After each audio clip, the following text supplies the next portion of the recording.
Parece que a Europa está animada, hein? Eu digo isso porque pela primeira vez os Estados Unidos decidiram apoiar de forma aberta a coalizão dos dispostos em relação a garantias de segurança. Segundo quem participou da reunião em Paris, essas garantias podem virar compromissos formais, do tipo, se a Rússia atacar de novo, tem resposta. A lógica é a seguinte: se houver um cessar-fogo com a Rússia, como é que você convence Kiev de que isso não vai ser uma pausa antes de outro ataque? E é aí que entram essas garantias. E nessa cúpula em Paris, gente, os americanos apareceram, hein? Estavam lá o Witkoff, o Kushner e também o principal general dos Estados Unidos na Europa. Inclusive, um dia antes, esse general já tinha conversado com os chefes militares europeus justamente sobre essas garantias. Depois da cúpula, o Witkoff falou que Trump apoia esses protocolos de segurança. Disse que eles servem para duas coisas ao mesmo tempo: impedir novos ataques e, se isso falhar, defender a Ucrânia. Kushner seguiu a mesma linha, né? Ele disse que se os ucranianos forem fechar um acordo final, eles precisam ter certeza de que depois disso vão estar seguros. Ou seja, não dá para assinar nada sem uma dissuasão forte e sem salvaguardas claras para evitar outro conflito. O comunicado da coalizão fala de um mecanismo de monitoramento do cessar-fogo, que seria liderado pelos Estados Unidos. Segundo autoridades, isso deve envolver drones, sensores e até satélites. Mais um detalhe, tá? Não se está falando até agora de soldados americanos em solo ucraniano. Zelensky, depois da reunião, escreveu no Telegram dizendo que esses acordos mostram o quanto a Europa e esta coalizão estão dispostos a trabalhar por segurança de verdade. Mas ele também jogou a real, né? Diz que ainda não está claro como esse monitoramento vai funcionar e, principalmente, como o exército ucraniano vai ser apoiado e financiado nesse novo cenário. Agora, meus amigos, a declaração final não foi oficialmente endossada pelos Estados Unidos, tá? E o texto ficou mais suave em relação a versões anteriores. Foi retirado, por exemplo, aquela parte que falava de uso direto das capacidades militares americanas para apoiar uma força multinacional dentro da Ucrânia. Mesmo assim, os líderes europeus saíram otimistas. Para eles, a presença dos enviados americanos e o tom das falas mostram que o Washington está por trás desse desenho de segurança, mesmo que com cautela. Só não podemos esquecer de que a Rússia já deixou claro que não aceita tropas da OTAN dentro da Ucrânia, né? Líderes como Macron, Starmer, Tusk e Meloni fizeram questão de dizer que essa reunião mostrou uma aproximação renovada entre Europa e Estados Unidos no apoio à Ucrânia. Macron e Starmer, inclusive, deixaram um pouco de lado as dúvidas sobre até onde poderiam contar com Trump. E, para fechar, a gente tem um ponto importante. A declaração também fala na criação de uma força multinacional para a Ucrânia, que seria liderada pela Europa para ajudar a reconstruir as forças armadas ucranianas e reforçar a dissuasão, com apoio dos Estados Unidos.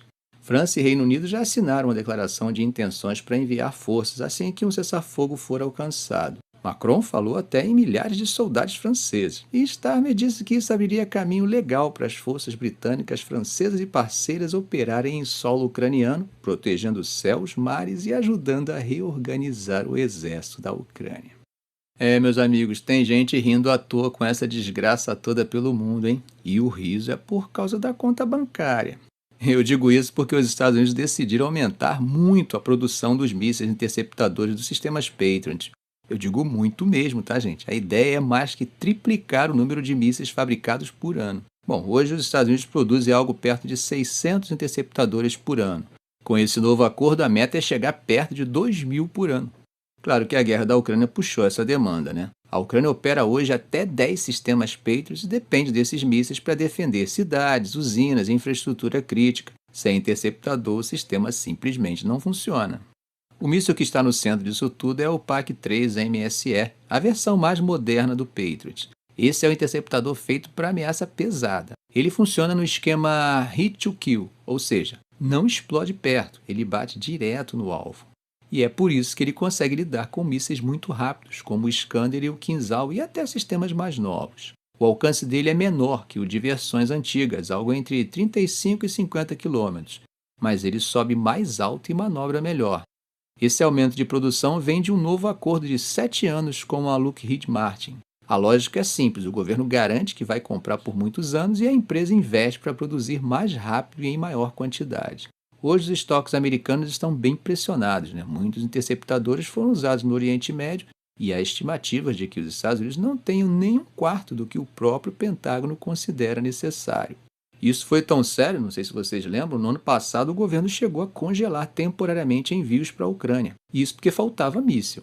Ou seja, gente, esse aumento de produção não é só para os aliados, né? Também para repor o estoque e preparar o país para um cenário de conflito mais longo. Meus amigos, a era de Sir Francis Drake e Barba Negra atuando no Atlântico parece que está de volta, hein? Segundo reportagens do Wall Street Journal e do New York Times, a Rússia enviou pelo menos um navio militar e possivelmente até um submarino para escoltar aquele petroleiro que os Estados Unidos estavam tentando apreender. É o navio que hoje se chama Marineira, mas que até pouco tempo atrás era conhecido como Bela 1. De acordo com fontes americanas ouvidas pelos jornais, Moscou decidiu mandar escolta depois que ficou claro que os Estados Unidos estavam caçando esse navio havia semanas. Era um petroleiro velho, enferrujado, que vinha tentando furar o bloqueio americano perto da Venezuela.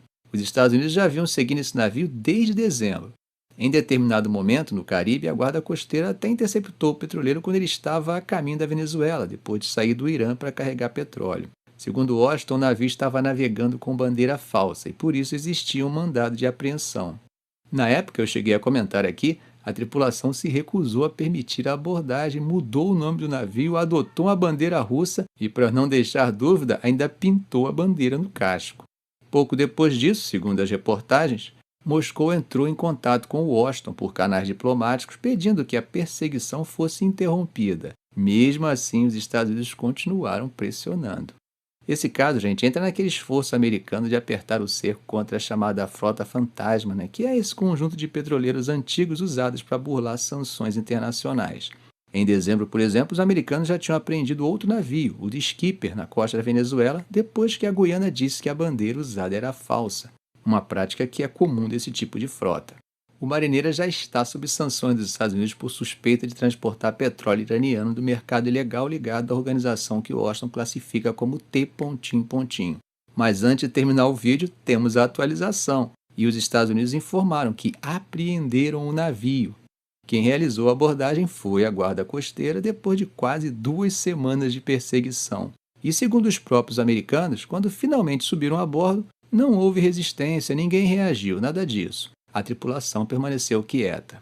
A mídia estatal russa divulgou imagens de um helicóptero se aproximando do petroleiro enquanto ele era seguido pela guarda costeira. Agora, gente, no momento da abordagem não tinha navio russo por perto. Isso, claro, evitou um encontro direto entre forças russas e americanas no meio do Atlântico.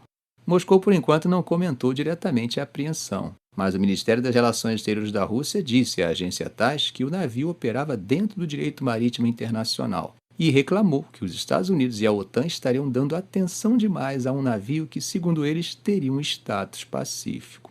Ficamos por aqui. Não sai ainda não. Você gostou do vídeo? Se você gostou, dê um like, inscreva-se no canal, faça um comentário. Eu quero saber a sua opinião, ok? Um grande abraço.